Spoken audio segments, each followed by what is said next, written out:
47, tá na hora dele, ISS. Já ele vai falar.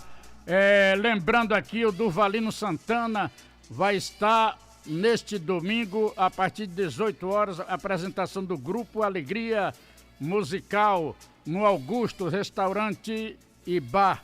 Grupo Alegria Musical, liderado por Durvalino Santana, com Cebolinha e outros convidados especiais. Rua Monte Verde 210, olha aí, Durvalino, sucesso aí pra você, meu irmão. Agora 10 horas 48, né? 48? Isso. Nossa. Rapaz, o relógio pulou, viu? Vamos então em frente, não é?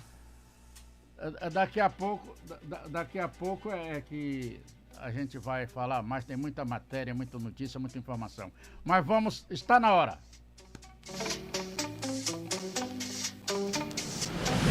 No programa Silvério Silva, Política e Gestão, com o melhor e mais atualizado comentarista político da Bahia, jornalista Humberto Cedras. Oferecimento, Jornal Folha do Estado, cedinho nas bancas. Assinaturas 3321-8181. Bom dia, Silvério. Bom dia, antes de você começar, eu quero dizer que, a exemplo do ex-deputado Targino Machado, que esteve aqui no programa de domingo, você fez um comentário que também obteve uma grande repercussão na cidade em relação à administração antiga da Prefeitura de Feira de Santana. Não é da antiga. A permanência... A antiguidade da... A antiga que é atual, né? Pois bem, bom dia, Silvério, segundinho a todos vocês. Queridos companheiros de equipe, a você, queridos amigos ouvintes, ando observando o governo de transição, ou a transição do governo Lula. E tenho um comentário a fazer que eu acho que tem que ser revisto por equipe, pelo presidente. Me atrevo a dizer isso, sem achar que deve chegar a ele, mas como as redes sociais nos levam a qualquer lugar, quem sabe? Como pode Lula pensar em colocar como ministro da Fazenda o professor de Educação Física, advogado, Haddad? Haddad foi prefeito em São Paulo com uma administração desastrosa, a prova é que não se reelegeu, com dificuldades em algumas matérias. Como pensar em colocar Haddad ministro da Fazenda brasileiro? Um país que enfrenta dificuldades pela própria natureza da área, pela conjuntura mundial e da local. Lula está herdando um governo com um rombo orçamentário grande. A prova é que não tinha dinheiro para pagar os 600 no mês de novembro agora, e o governo Bolsonaro editou a medida provisória a semana retrasada para ensejar o pagamento. Quer dizer, não tinha de novembro, então não teria também o de dezembro, não é? E tem que se colocar isso mantendo durante o ano de 2023, e espero que não se mantenha pela eternidade, porque os governos têm que proporcionar condições para que a massa de trabalho que chega ao mercado, ela tenha a perspectiva de arranjar emprego e não que fique sustentado pelo Estado. Ninguém quer receber dinheiro de esmola, recebe porque não tem jeito. Então, por que colocar uma pessoa completamente fora da área? E o resultado foi que mandou a representante do governo para uma palestra com os financistas do país. O pessoal ficou decepcionado porque eu sou curioso. Eu ouvi a explanação de Haddad. Pífia, sem condições técnicas nenhuma para bancar a ascendência para o Ministério da Fazenda. Ele de economia não entende absolutamente nada e não pode arriscar colocar na mão de um imberbe uma situação que quer dizer do interesse da vida de todo cidadão, e não apenas para os bancos, para os barões da indústria e os grandes empresários do comércio. E Lula tem na equipe de transição nome como Pércio Árida, André Lara Rezende, Nelson Barbosa, que eu não me atreveria a colocar se tivesse esse poder de escolha, porque ele não saiu bem no segundo governo Dilma Rousseff, que só teve 2 anos, mas tem gente boa para representar o pensamento do governo. Tem o Alckmin, que poderia estar nessa palestra, mas nunca e nem Haddad. E muito menos ainda pensar esse homem para a condição de ministro da Fazenda. Não tem nada que sustente uma indicação dessa.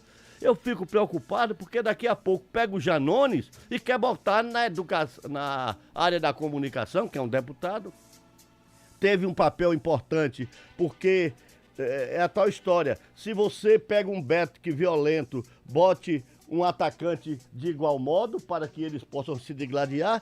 Eu não sei se vocês lembram, na Copa de 66, achavam que o campeonato da Inglaterra e o futebol inglês sempre foi viril, devia colocar o ponta esquerda do São Paulo, Paraná, porque quebrou a perna de um outro jogador e achavam que isso era valentia.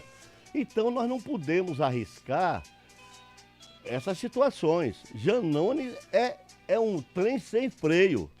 Ele se viu na campanha porque para combater a milícia digital de Bolsonaro se entendeu que tem que se criar uma pseudo-política de milícia digital com Janones. Janones fez aquele jogo pesado que o PT estava sofrendo dos bolsonaristas.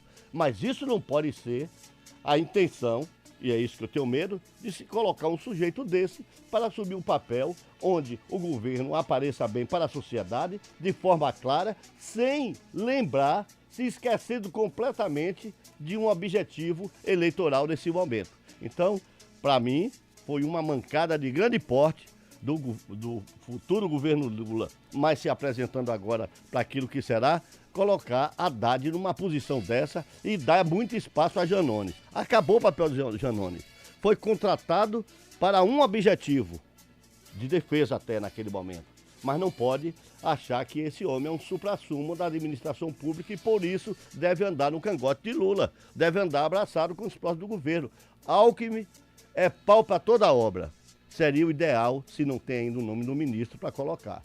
E o governo não pode, e o Lula não pode ficar parado achando que bota a hora que quer, no dia que quiser. O resultado disso tudo, dessa barbeiragem, foi queda nas bolsas, alta do dólar. Num único dia, um aumento que não tinha se registrado nos últimos tempos. Então, eu fico preocupado com isso, como brasileiro, curioso que sou, para saber a situação. Um registro que eu queria fazer aqui agora, um episódio que eu achei, no mínimo, estranho. Para não falar só do Brasil, do leão que está no leão que está na África, e por isso você briga com ele porque está aqui tão longe, vamos tratar de uma questão local. Alguém pode me explicar por que, num momento tão importante para se resolver a questão das transposições orçamentárias, por que o governo não teve gente para abrir uma sessão que precisa apenas de 7 vereadores? Por quê? Arranjar culpa onde na oposição? A oposição não tem culpa dos erros do governo. Eu estou falando aqui do município. O papel da oposição é se opor. Às vezes exageram. Eu não estou falando só daqui. Todas as oposições às vezes exageram. Quer botar casca de banana e passar a perna para o outro cair, quem está no poder. Mas você querer achar culpado na oposição, porque o governo não foi capaz de conseguir mais 2 vereadores, e um era a oposição antiga, que o presidente estava lá. Quer dizer, faltaram 3 governistas para não ter sessão quinta-feira, tão importante para votar a questão da soma, que está somando demais, eu acho, esse negócio do viaduto. Diminuir, viu, dona Soma? Tem que ter cuidado aí com essa obra. Pois bem, da soma na educação e também no saldo da saúde. Então o governo tem que fazer avaliação disso, o que está ocorrendo, qual é a interlocução que falta para arrumar o passo. Papel de situação não é nem discursar e nem brigar. Papel de situação é votar. E para votar tem que estar presente. Era isso que eu queria pontuar, Silvério Silva. Pois é, então tudo isso ocorre, Humberto, porque você pode analisar, tanto faz chefe de governo municipal, estadual, nacional, nunca escolhem técnicos para determinados cargos, todos são apadrinhados. A verdade é essa, é o que ocorre, não é? Pois é. No Ponte Vírgula dessa semana, se não me engano, de quarta-feira, porque na quarta eu viajei. Viajei quarta, então foi isso. Eu aprontei na terça. No Ponte Vista eu faço assim, faço uma brincadeira que tem nas redes sociais. aquele cara que diz assim, procure os profissionais. Assim, procure os profissionais. Quem não sabe, não faz, alguma coisa assim, né? Tá no ponto e vírgula. Quem tem as manhas não entra nessa. Procure os profissionais. Eu acho que o governo do município, como acontece também no governo, vai fazer uma barbeiragem agora de Lula. Então, vocês que reclamavam ontem achando que eu tinha lado, meu lado é vocês, o ouvinte, para ser bem informado com isenção, entendeu agora? Olha aí, porrada em Lula agora, a semana passada deu outra, cutucada em Lula. Então, vocês também agora, lulista, não acham que eu sou contra Lula, não sou a favor de nenhum dele, porque eu não me apaixono por político. Lembra que eu disse isso aqui a vida inteira e digo? Não se apaixone nem tenha ódio de político, porque nenhum deles merece um dos dois sentimentos. Pois é, já que eu disse isso, eu sigo isso fielmente. Então, eu não tenho esse problema. Agora, o governo tem que ver o que está acontecendo aqui no município. Como o Lula tem que ver o seguinte, não pode indicar para representar ele, que é a cara do governo, alguém que vai falar de economia, para quem quer saber tecnicamente qual vai ser o encaminhamento das finanças da União.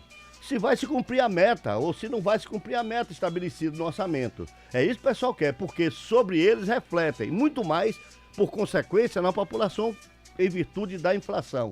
Então, gente, não entrega na mão de qualquer um para assumir questões políticas, que ela é muito mais abrangente do que só a economia, só o social, só a saúde, só a educação, porque é a política quem gerencia tudo isso, e se não tem cuidado com a política para que ela se encaminhe bem e ajustando, portanto, os setores primários de uma administração, nós ficaríamos ferrados. Isso vale para o governo federal, isso vale para o governo municipal, e aí eu digo, vale também para o governo estadual.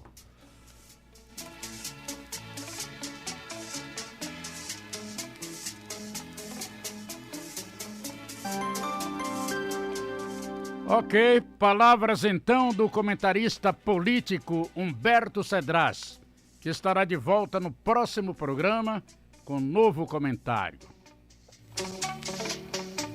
Mas se não tem as manhas, não entra não. Sem a instrução de um profissional.